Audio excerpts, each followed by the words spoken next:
The center of the La Chita estate is a picturesque manor house of asymmetrical shape, decorated with ornamental wooden elements. In the late 19th century, the owner of the estate, Ya Stak Liu Bon Ski, reconstructed the manor house. A new two-storied stone wing was added to the wooden manor house, that had been built in the 18th century. At that time, it was fashionable to decorate the interiors of rooms in country houses in various styles. The La Chita Manor House was no exception.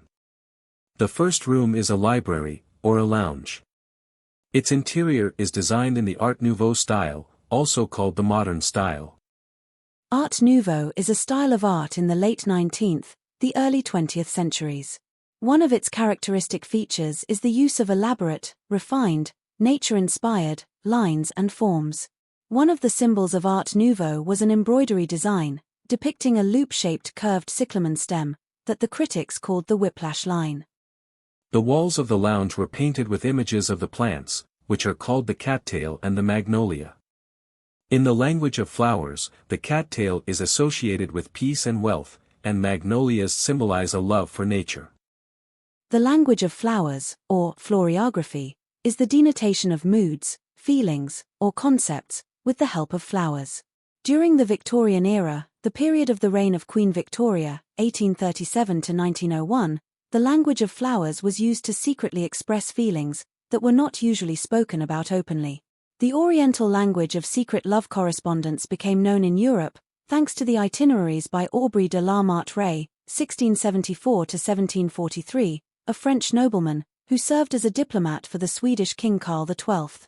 And thanks to Lady Mary Wortley Montagu, 1689 to 1762, the wife of the British ambassador to the Sublime Porte, a writer and a traveller. Her book titled Turkish Embassy Letters was the first work by a secular woman about the Muslim Orient. The ballroom was intended for social receptions, musical and theatrical performances. Nowadays, concerts and literary evenings are also regularly held here.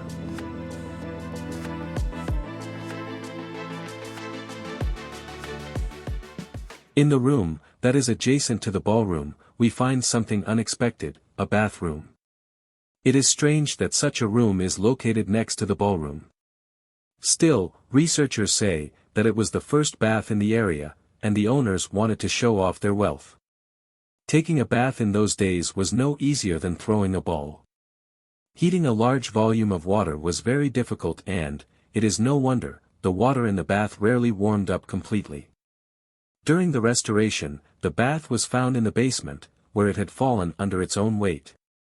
The authentic tiles, that were preserved, are rusty in color, the new ones are white in color. Well, if we are speaking about conveniences, the La Chita Manor House had a sewer system and a quite modern toilet.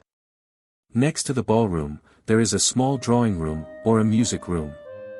In this room, there is a harmonium, which is also called a home organ. This musical instrument was made in the late 19th century, in Germany, at the Hofburg factory. The harmonium was a popular musical instrument for home music making in the 19th, the early 20th centuries. It is a keyed pneumatic musical instrument with a piano set of keys and pedals. The musician, pressing the pedals, forces air into the bellows. The airflow sets the metal tongues in motion, the vibrations of which create the sounds. A musical instrument that uses metal tongues has been known since the first millennium BC. It is called the Chinese sheng. The Europeans became acquainted with this instrument in the 18th century. The harmonium, as we know it, was patented in 1840 by the French musical instrument maker Alexandre d'Herbang, 1809 to 1877.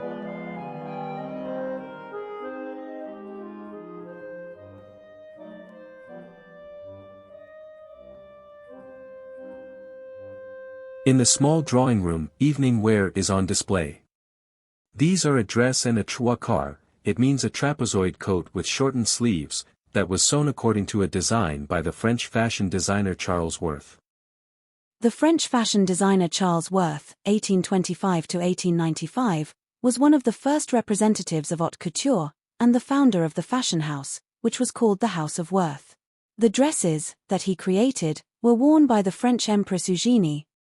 and the Austrian Empress Elizabeth, c.c. Jadwiga Liubanskaya was fascinated by Japanese culture. In the only photograph that has survived to this day, she is in a Japanese geisha costume. There are several antique Oriental objects in her boudoir. A wooden cabinet, made in Japan in the late 19th century, with mother-of-pearl and ivory inlay. The decorative porcelain plates were made in Japan in the early 20th century, and the vases were made in China. The incense chest of drawers, made in Japan, in the mid-19th century, was used as a tea table. The paired metal vases, made in Japan, in the early 20th century, decorated with flowers, were made in the Klo a Song Ne enamel technique. The walls of the boudoir were painted with a bear's paw pattern, which is also called acanthus leaves, based on the ideas of the designer William Morris. William Morris is famous for his words, "Any decoration is futile when it does not remind you of something beyond itself." Acanthus leaves were associated with Christ's crown of thorns, so, this motif is a symbol of life and compassion for people. William Morris, 1834–1896, an English artist, an author and a publisher, a translator and an art theorist, was convinced of the artistic superiority of handicrafts over industrial products. He was one of the founders of the arts and crafts movement that was aimed at popularizing traditional craftwork. His company, called Morris & Company, produced woven goods, furniture, stained glass, and wallpaper. In the La Chitsa Manor House, there is another room of Jadwiga, where she usually received her guests. It is a roseate drawing room, the design of which includes elements of the Rococo style. A beautiful and wealthy woman, Jadwiga was active in social life, being involved in charity work as well. She was a trustee of a free maternity home for the poor and the headmistress of the ladies' branch of the prison committee that helped female prisoners and those women who were freed from prison. Jadwiga was admired, but many people envied her, too. Carping tongues ascribed affairs with many famous minskers of that time to her. It was rumored that Jadwiga left this room at night for her secret meetings through the window, which was supposedly located in the place where the tapestry painting now hangs, and her husband Jostak Liubanski ordered to wall this window up. Indeed, on this wall, a blank window can be seen from the outside. However, during the restoration, no bricked-up window was found. Most likely, this window was made on the facade just for symmetry. Behind the women's rooms, there are Jostak Liubanski's office and relaxation room. Jostak Liubanski was a very educated and energetic man. He was an industrialist, as well as a politician, a member of parliament of Russia's First State Duma. He was a cycling enthusiast and, of course, did not smoke.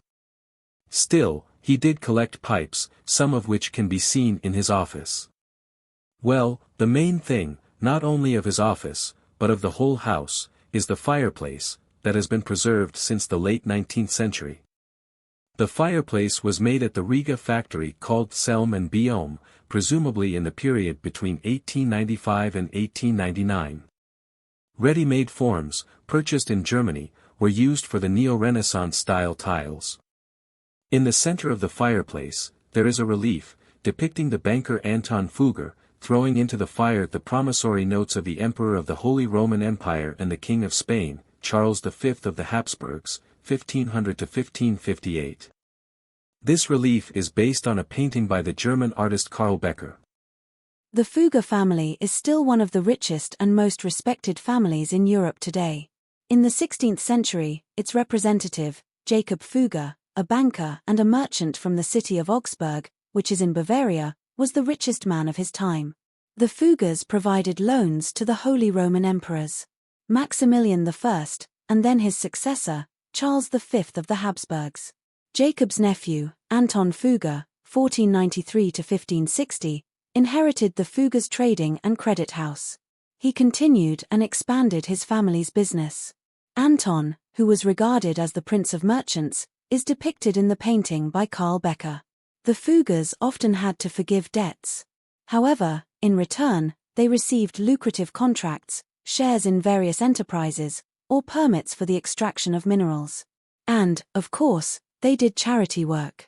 For example, they built the world's first social housing called the Fugger Quarter in the city of Augsburg, which still operates under the management of the Fugger Family Foundation. The dining room is one of the largest rooms in the manor house. On holidays, a feast here could last for several hours. In this room, there are 2 stoves that created comfortable conditions for the owners and their guests at any time of the year. The Loszyca Manor House is the only manor house in Minsk where several stoves have been preserved in good condition. The stove in the lobby is completely authentic, it has no new tiles. Above, there are the tiles as they were before the restoration. After removing the old paint, it was discovered that the tiles had only been covered with 1 layer of paint. This can be seen on the white tiles of the middle tier, and in the lower tier, gaudy bright tiles. This was an attempt to restore the original appearance with the help of new paint. The result was clearly unsuccessful, and the stove was left as is. Next to the dining room, there is a small room, the butler's pantry. Tableware, food, and drinks were stored here. The wooden carved cabinet was made in 1874. While the stove in this room is decorated with tiles with Soviet symbols. Food was prepared in the outbuilding and brought into the house through an underground passage, because Yadzvi Lyubanskaya did not like the smell of cooking. Unfortunately, the underground passage is inaccessible now. And our story, unfortunately, has also come to an end, but there are still so many interesting things left untold.